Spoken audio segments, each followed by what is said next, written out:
Hi, everybody. I hope this finds you well in this difficult time of quarantines and isolation. I noticed yesterday or the day before on social media, a lot of Canadian authors were taking to social media to do readings from their works to help reach out to people in this time of isolation and give some distraction. So I thought that was a great idea. Everybody do their part, however small, and I would do the same.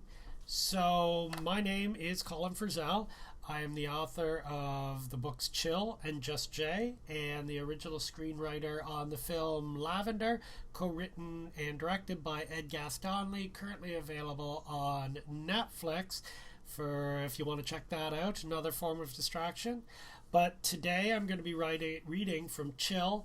Chill is part of the Orca Sounding series. It's a great series to help people who have fallen behind on their reading catch up. So what they've done is they keep the vocabulary level low but the content level high so that you can read and enjoy and improve your reading skills and get back into the love of reading, which is such a great thing. Especially in times like this. So I will be reading chapter 1 from this. I also have a marvelous screenplay version of it. If there's any directors or producers watching, you can call me or email me or social media me or telegraph me.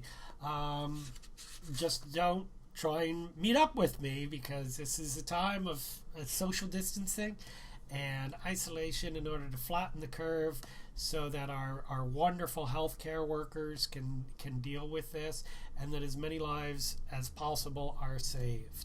And it's wonderful to see so many people doing so many wonderful things to reach out at a time where we are isolated. So this is me doing my part. This is Chill, first chapter. Here we go. Chill's foot dragged behind him like a murder victim being taken to a shallow grave by a killer too weak to do the job. But he still stood straighter than any other kid in school. His presence far exceeded his wiry 5'9", 15-year-old body. Chill's size didn't matter because he was fast, and the speed was made twice as powerful because no one expected it coming from a guy with a bum leg. He held his head high and no one made fun of him. Well, except that one kid. He was back in grade 5. He was a big guy, new to Glendale Elementary. Kids are like wolves when they arrive at a new school. They look for the weakest in the pack and try and take them down. This, they hope, will get them the much-needed acceptance of the pack. You can't survive in school on your own. It was the first recess, and the new kid, Shane or Wayne, something like that, spotted Chill.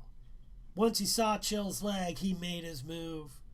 "Hey, hop along," he called out, though Chill didn't hop. Hopping would have meant he was trying to appear normal, and Chill didn't try to be anything but what he was, and what he was Chill. "Hop along," the kid yelled again. Chill stopped. He shook his head like he'd been waiting for it, like somehow he knew from the moment he laid eyes on this kid that it was going to come to this. He sighed and turned, but didn't say anything.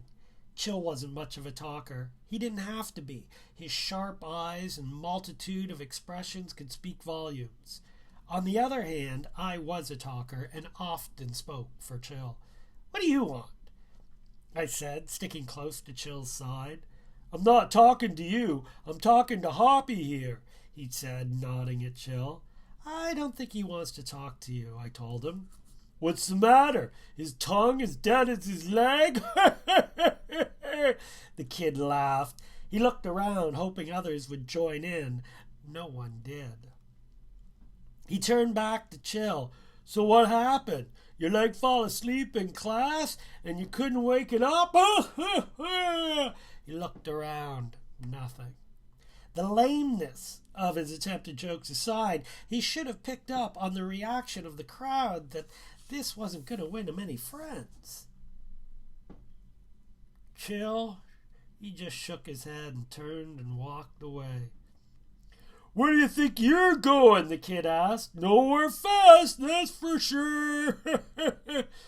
As Chill walked away, so did everyone else. The new kid was losing his audience. He grabbed Chill by the shoulder and spun him around. Chill lost his balance. I went to catch him, but he caught himself before I could and straightened up proudly. Chill stared at the kid with a warning glare that would have made anyone with a lick of sense back off. But this kid was not good at picking up on subtleties. "You shouldn't walk away when people are talking to you," the kid threatened. "Didn't your mom teach you that? Or did she give up on teaching you anything when she saw you couldn't even learn how to walk?" It took a lot for Chill to lose his cool, but it was definitely going. He turned away again. This time, the kid swung Chill back around with all he had, determined to take him down. But Chill was ready. He didn't so much spin as pirouette, his bad leg swinging out like a club. Chill only meant to sweep the other kid's legs out from underneath him, but the other kid had stiffened his leg to get full momentum. When Chill's leg connected with the kid's knee, gave a sickening pop that made everyone in the yard stiffen.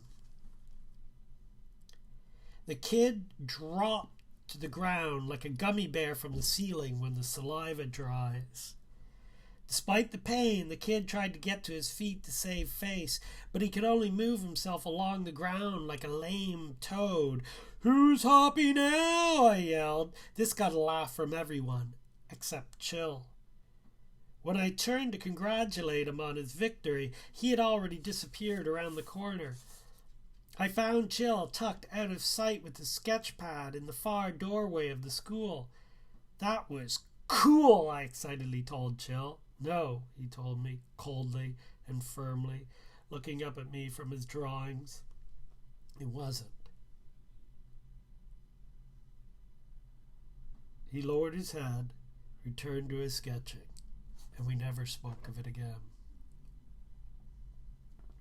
Well, he never spoke of it again. I told anyone who would listen, "I know violence is wrong, but that kid had it coming." Well, maybe not the 6 weeks on crutches and the endless teasing until he finally got a transfer, but still. Chill got 2 weeks suspension and was on probation when he was back, but that wasn't much of a problem. Chill never caused trouble. Well, not real trouble anyway. The story, with as much help as I could give it, went through the school and the county. And by the time we got to high school, it was told with the kid having 2 broken legs, both broken in 3 places. Nobody bugged Chill about his leg. That is, until the new teacher came. What Chill did to that teacher would shadow the other story into obscurity.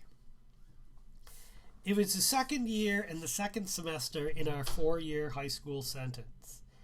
We lucked out and got an art for homeroom. I wasn't much of an artist, but it was an easy way to start your day if you didn't take it seriously and worry about things like color and contrast, light and shadow, lines and perspective. And I didn't. Chill did, though, so to get through, I'd just mimic him the best I could. It's all right, because in art it's not called cheating, it's called being heavily influenced by another artist. According to Chill, all the greats did it. It's like in film when everyone copied Tarantino after he copied Hong Kong and Japanese directors. None of them were cheating or stealing. They were being influenced by filmmakers that they admired and respected. And I admired and respected Chill. I also admired and respected Susie Jenkins' math skills, but we'll keep that between us. The teacher, Ms. Sedette, couldn't tell I was copying anyway. My projects looked nothing like Chill's, no matter how heavily he influenced me. Ms. Sedette was another reason that art was a great way to start the day. There are 3 types of teachers. First, there are teachers who just want to do as little as they can and go home. These are the ones that give you an assignment at the beginning of class that will take you the whole class to complete. They sit and mark the work from their other classes so that they will have their nights and weekends free. They're easy teachers to have. As long as you're quiet, you can do just about anything you want with that hour. After you get the assignment done, of course. We'll call them Type A. Then there's Type B. They're the ones who end up teaching, who think themselves better than it and are bitter at everyone for having to do this job that's so obviously beneath them. These teachers pick their favorites, who are always the students most easily controlled, and then grind the rest down, crushing every dream you've ever had before the real world doesn't. Type Bs are the ones who spark the stereotype those who can't do teach. They're not the majority, but they do the most damage. Sticking with you is that little voice that cuts you down anytime you think yourself worthy. Finally, Type C. Ms. Sadat. A teacher who loves teaching. A teacher who talks to you, not at you. A teacher who tells you that you can do whatever you want if you put your mind to it. A teacher who understands that the real world we're supposed to be afraid of doesn't have wedgies and swirlings and people threatening to beat you up and constant put-downs and unbearable pressure from all sides to conform. If you can survive until university with just a bit of yourself still intact, the real world will be much better than the one you're in now, Ms. Sadat said. Ms. Sadat was big on the staying true to yourself thing, which is why she liked Chill so much, because Chill was chill. She also liked him because he was a heck of an artist. Chill, she said, looking at his rendition of a bowl of fruit that she had had us painting all class. I want you to work on something else this semester. Sure, Chill said. You haven't heard what it is yet. That's okay, he said. This made Ms. Sadat smile. She had told us that when opportunities and challenges arise, saying yes opens doors, saying no closes them. Does that go for drugs too, Miss Sadat? Pete Moss had asked. We called him Pete Moss since the time for $1 he drank the water we rinse our brushes in. It turned his teeth and tongue green for a week. The drugs comment got a small laugh from everyone. Yes, Miss Sadat replied, silencing Pete in the class.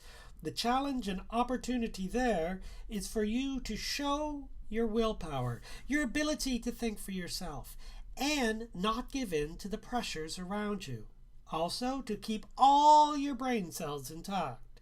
You should say yes to all those things.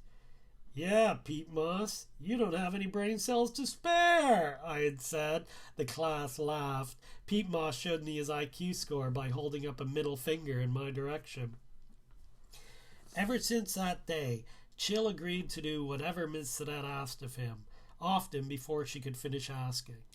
Because, Chill said, if she's asking it, it's going to be a challenge or an opportunity. And in this case, it was both.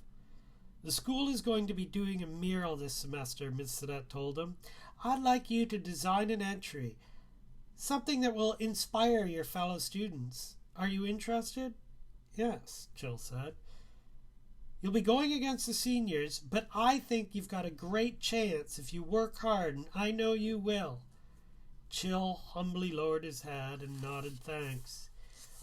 You should do a self-portrait, I told him. He didn't hear me. He had already taken out his sketch pad and started to work. What he didn't know, what neither of us knew, was that his true inspiration had yet to arrive. But when it did, it would change the face of the school in ways no one could have foreseen. Thank you very much. I hope you stay safe, stay healthy, and we all come together and get through this thing together as the human race. Okay? Thanks.